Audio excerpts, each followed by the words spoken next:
Vous avez pu découvrir ce personnage dans l'épisode 5, cette créature qui attaque sauvagement Luke Skywalker sur Hoth et qui finit par perdre un bras. Mais qui c'est ce Wampa ?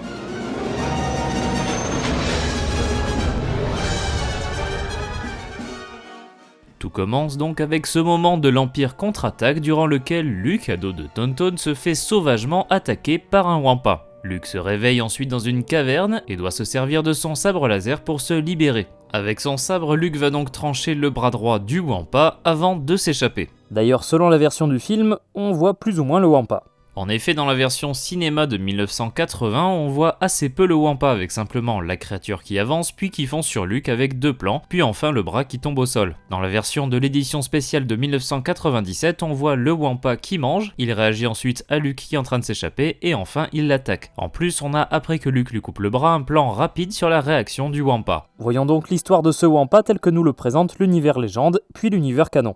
Dans l'univers légende, Luke se fait attaquer par un Wampa mâle près du glacier Lantil sur la planète Hoth. La bête tue le Tauntaun de Luke et assomme le Jedi. La créature ramène ensuite Luke dans une caverne. C'est là que Luke reprend conscience et doit faire face à une femelle Wampa. Oui, j'ai bien dit femelle Wampa, et tout à l'heure j'ai dit un mâle, vous avez bien entendu. En effet, contrairement à ce que l'on peut croire, dans l'univers légende, il s'agit de 2 Wampas différents. This is getting out of hand. Now there are 2 of them. Ce qui fait que Luke a coupé le bras d'un deuxième Wampa qui n'avait rien fait, puisque c'était l'autre en fait qui avait tué le Tauntaun. Après, la confusion peut être simplement expliquée car le Wampa femelle mangeait les restes d'un Tauntaun lorsque Luke est revenu à lui. Remarquant que leur prisonnier tentait de s'échapper, la Wampa se rapprocha de Luke qui, armé de son sabre laser, lui coupa le bras droit. La perte de ce membre lui fit recevoir son surnom de One Arm en anglais, soit un bras. En tout cas, c'est le nom qu'on lui a donné dans le jeu Star Wars Customizable Card Game. Elle a 3 en férocité et 4 en hurlement vicieux. Quoi que ça veuille dire. On pourrait croire que son histoire est terminée, mais non, car One Arm a fait son grand retour en 1995 avec le roman Darksaber ou Le Sabre Noir. Non, rien à voir avec ça.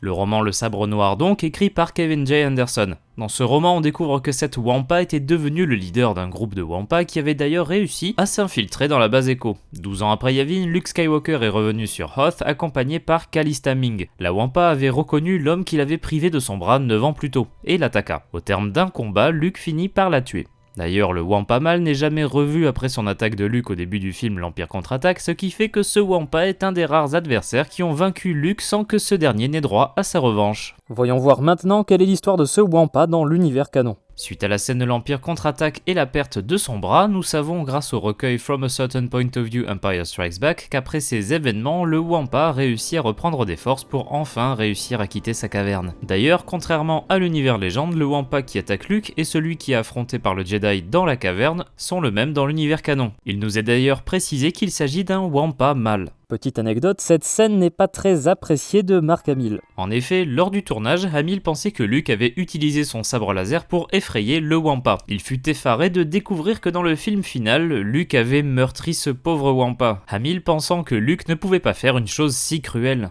D'ailleurs, cette petite scène de l'Empire contre-attaque a eu tout un impact sur les fans, menant à la création de nombreux produits dérivés. On retrouve par exemple cette peluche avec un bras amovible ou encore ce fauteuil beanbag au goût assez douteux. On peut d'ailleurs décrocher le bras du Wampa pour s'en faire un coussin. Voilà.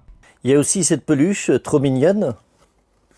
Oui, avec son petit bout de viande. Il y a celle-là qui l'est un peu moins. La classique figurine Hasbro à l'échelle 3/4. Le Wampa Ball. Ouh, il y a un bonbon dedans. Oh là là, avec créma. Et le Wampa, c'est aussi un tapis très décoratif. Fais-moi le malin comme ça. Ce tapis en peau de Wampa est d'ailleurs parfait pour vos soirées d'hiver au coin du feu. Merci d'avoir regardé cette vidéo, j'espère qu'elle vous a plu. Si c'est le cas, n'hésitez pas à laisser un like, n'hésitez pas à la partager et à dire dans les commentaires quels personnages obscurs de l'univers Star Wars vous voudriez voir traités dans cette série de vidéos. Afin de ne pas rater nos prochaines vidéos, je vous invite à vous abonner à la chaîne en activant les notifications. A bientôt et que la force soit avec vous.